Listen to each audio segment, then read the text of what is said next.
Se encuentra con nosotros en vivo y en directo César Ron, analista político, exasambleísta del Ecuador, para poder tratar este tema de cuál será la participación y los alcances que debería tener esta comisión ocasional creada el día de hoy en el Parlamento ecuatoriano. César, muy buenas tardes, bienvenido a este espacio de DNews. Gracias por estar con nosotros.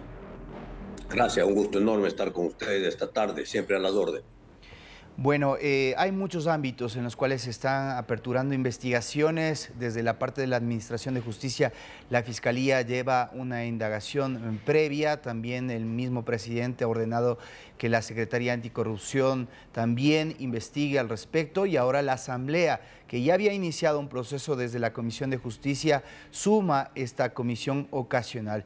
¿Piensa usted que es la vía desde el ámbito político para poder fiscalizar esto que se ha denunciado por parte de la posta y que involucra a un entorno cercano al presidente y a varios funcionarios que estuvieron asignados por el mismo presidente Lasso?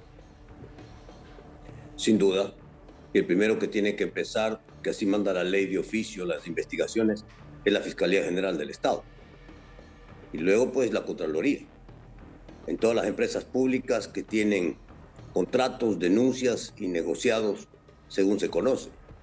La Asamblea Nacional, desde la parte política, ha hecho lo correcto. Está dentro del ámbito de la Asamblea Nacional crear una comisión ocasional multipartidista para que, en un plazo que establezca la Asamblea, determine un informe sobre qué es lo que ha sucedido. Para ello, pues, tendrán que comparecer a la Asamblea Nacional todas las autoridades. Seguramente los gerentes de las empresas públicas tienen que comparecer, tendrán que llevar los contratos, denuncias puntuales sobre los distintos temas, si son temas petroleros, si son temas eléctricos, en dónde están las denuncias de corrupción. Y lamentablemente, pues, como todos sabemos en el Ecuador, el día de ayer el presidente de la República pidió la renuncia a todos los gerentes de las empresas públicas. Así es que habrá que ver a quiénes se ratifica y a quiénes se van. Y por otro lado, pues, el que quede de subrogante, encargado, nuevo gerente, tendrá que presentar toda la información que le solicite la Asamblea Nacional, al igual que la justicia ordinaria. Ahora, ¿cómo califica usted la reacción que ha tenido el presidente y el gobierno en conjunto frente a esta circunstancia? Porque recordemos que hubo una primera reacción tardía en la cual prácticamente negaron que existiera este caso, y ahora sobre la marcha se ha tenido que comenzar estas decisiones, acciones que usted bien describe. Sobre la marcha, como usted lo dice, sobre la marcha. Lamentablemente, pues, muchos de los involucrados ya están fuera del país. Es decir, cuando se presentaron las denuncias hace varias semanas o hace varios meses, se debió empezar porque el propio gobierno creó una Secretaría Anticorrupción. Debió haber iniciado procesos investigativos casa adentro. Pero nunca es tarde. El gobierno tiene que combatir la corrupción. El gobierno tiene que sancionar la corrupción. Y todos los ladrones tienen que ir a la cárcel. La justicia tiene que brillar en el Ecuador.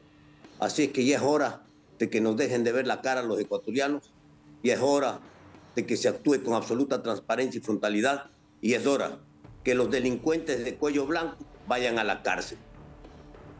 A través de su voto, los ecuatorianos cambiaron justamente de preferencia ideológica y votaron por este gobierno porque una de sus premisas era no a la corrupción, no tolerar este tipo de circunstancias.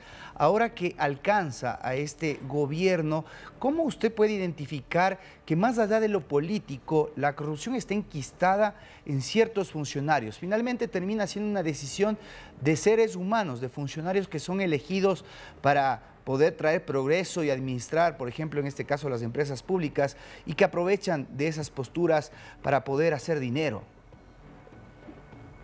El problema radica desde la creación de la nueva Constitución en el 2008. Una Constitución larguísima, de casi 500 artículos, reglamentaria, totalmente contradictoria, que en un artículo te da y en el otro te quita y en el otro interpreta. Una Constitución que no tiene claras las cosas, llena de derechos, y que ha favorecido sin duda a la delincuencia, a la corrupción. Así que en el Ecuador lo primero que tenemos que hacer es una reforma, al menos profunda, para cambiar la Constitución, o pensar seriamente en ir a una asamblea constituyente para hacer una nueva constitución. En el Ecuador no puede seguir este enredo jurídico, político que tenemos, ilegal, por cierto. Hay que regresar a los 3 poderes tradicionales. No podemos seguir con esta novelería de los 5 poderes. Ya vemos lo que pasa en el Consejo de Participación Ciudadana y Control Social, donde todo el mundo le quiere meter las manos a la designación de las autoridades de control. Por lo tanto, el Ecuador está con problemas muy serios. Y el Ecuador tiene que entender que si no vamos a un cambio, si no vamos a una reforma fuerte, realmente las posibilidades de mejorar esta situación y combatir la corrupción están arraigadas en el corazón de mucha gente que llega al Estado, que llega a los cargos públicos con el afán de enriquecerse. Así es que aquí hay que tomar otro tipo de acciones, porque ningún funcionario público puede enriquecerse de ninguna manera a costillas del pueblo ecuatoriano. Y por eso insisto, los ladrones de cuello blanco a la cárcel.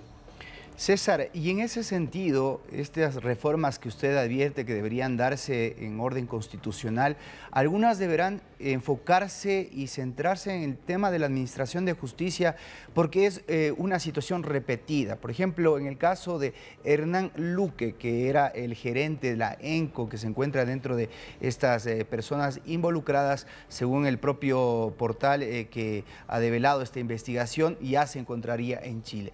Entonces, ¿por qué no tomar medidas, se pregunta el ciudadano de a pie, para poder generar al menos medidas de impedimento de salida del país cuando este tipo de funcionarios son nombrados inmediatamente, al menos impedirles que abandonen a vista y paciencia de todos el país? Mira lo que vamos a tener que llegar, porque no se ha llegado a eso, que los próximos gobiernos, entonces a todos los ministros de Estado y a los altos funcionarios que se nombran para colaborar en el gabinete ministerial y ser parte de la administración pública, les tengamos que poner órdenes de arraigo, prohibiciones de salir del país, que entreguen los pasaportes para que no puedan salir del Ecuador, ¿no? Que firmen un pagaré en blanco para que si están inmersos en casos de corrupción, entonces se puede ejecutar los bienes de los funcionarios públicos. Mire usted, de las cosas que estamos hablando, que suenan a barbaridades jurídicas, pero a una falta de desconfianza. Pero lamentablemente gobierno tras gobierno vienen estas denuncias y vienen estos actos de corrupción que tienen que ser fuertemente, pero así, fuertemente atacados por la justicia. Justicia débil, justicia debilitada, justicia que también tiene graves denuncias de corrupción, donde no hay transparencia y donde todavía hay muchos actores políticos que siguen manogoneando a la justicia ecuatoriana.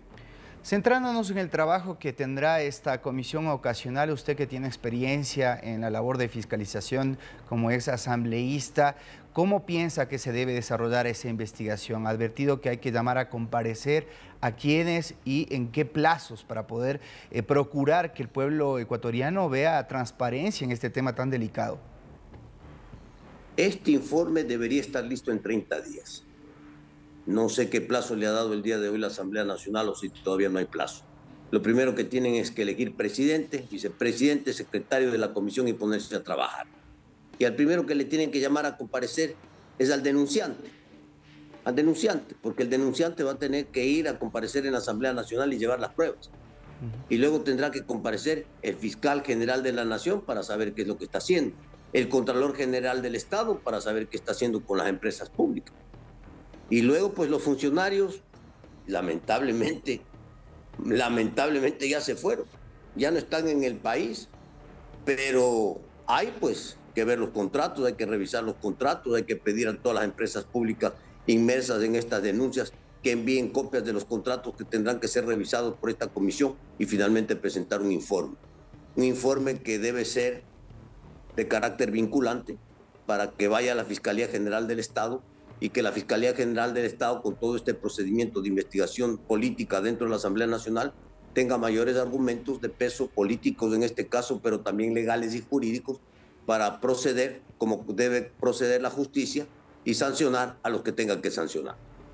El presidente también advirtió que podría entregar la información completa de los contratos, por ejemplo, en el sector eléctrico, a ciertos periodistas de investigación para poder propiciar algo de transparencia, pero para que esto no se convierta en un show político, porque hay que ser bastante francos en ese sentido. Muchos políticos usan estos casos para poder pescar a río revuelto y de alguna manera alzar la bandera de la lucha anticorrupción, pero en realidad lo que los ecuatorianos quieren es resultados, transparencia. Así que, ¿hacia dónde cree usted que se deben enfocar o canalizar todos estos documentos? ¿Hacia la Fiscalía General del Estado directamente? Y para que la gente conozca cómo avanza esto, ¿qué canales se deben usar?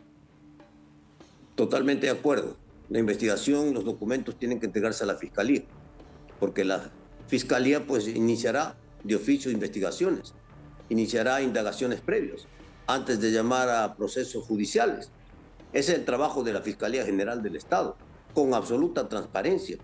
Y ya luego los ecuatorianos nos iremos enterando de qué es lo que hay. Y la Comisión de la Asamblea lo que tiene que dedicarse es a hacer una investigación seria y presentar esos documentos de apoyo a la Fiscalía General del Estado. Aquí el show político no ayuda en nada. Aquí no se trata de ganar réditos políticos. Aquí se trata de luchar contra la corrupción. Y en este caso, si hay corrupción, hay que sancionar a los corruptos. Así es que es hora de que en Ecuador brille la luz y la justicia, que lamentablemente no brilla desde hace mucho tiempo. Solo para concluir desde la parte técnica en la Asamblea, ¿dónde queda el trabajo que estaba haciendo la Comisión de Justicia? ¿Esta ya pasa a ser reemplazada por la Comisión Ocasional? No, de ninguna manera. Las comisiones permanentes siguen haciendo su trabajo. La Comisión de Fiscalización seguirá haciendo su trabajo, igual que la de Desarrollo Económico, de Justicia, etc. Esta es una comisión ocasional, y su nombre es muy claro, es ocasional, no es permanente, es solo y únicamente hasta que dure y termine este proceso de investigación, que termina con un informe al Pleno de la Asamblea Nacional y que luego debería ir a la Fiscalía General del Estado, de esta comisión ocasional. Así es que esperemos que la comisión ocasional se ponga a trabajar desde hoy día en beneficio del pueblo ecuatoriano, porque los ecuatorianos ya estamos cansados de las denuncias de corrupción y lo que necesitamos son resultados y lo más importante, reitero por tercera o cuarta vez, que haya sanciones y que los ladrones vayan a la cárcel. Gracias, César Ron, muy gentil por haber estado en DNews. Muy amable.